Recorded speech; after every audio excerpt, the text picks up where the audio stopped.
వాళ్ళ చేతులకు జట్టలు పుట్ట, వాళ్ళ కాళ్ళు ఇరిగిపోను, వాళ్ళ చిన్న మీద చితికిపోను, వాళ్ళ చెవులలో గండు చీమలు జొర్రా. నేను ఎందుకు ఇట్లా తిడుతున్నానో తెలియాలనంటే ఈ ముచ్చట చూస్తే మీకే అర్థమవుతుంది, చూడుండ్రి.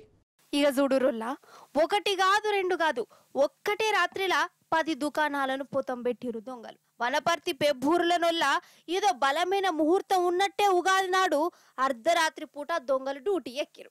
ఇక ఒకదానెనకొకటి గిట్ల 10 షాపులను లూటీ చేసిరోలా. అగ చూడుర్రి దుకాణాలను ఎట్లా సత్యనాశ్ చేసి పడేసిరో. ఇవి ఇట్లున్నదా. ఇప్పుడు సూర్యాపేట జిల్లాకు పోదాం పారి. ఇగో కీతవారి గూడెం అంట ఊరి పేరు. ఈడ ఒక బంగారం దుకాణం ఉన్నది, చాలా ఫేమస్ అట. ఇంకేమున్నది, దొంగల కండ్లు పడ్డాయి. రాత్రికి రాత్రే ఈ దుకాణంలలో ఉన్న బంగారం దాచిపెట్టిన నగదును ఎత్తుకపోయిరట. మరి సీసీ కెమెరాలు లేవా అంటే ఉన్నాయి, కానీ దొంగతనం కంటే ముందే ఈ సీసీ కెమెరాలను తుక్కు చేసిరట దొంగలు. కాదోల్లా, ఆ దొంగలకేమన్నా సిగ్గుశరం ఉండద్దా?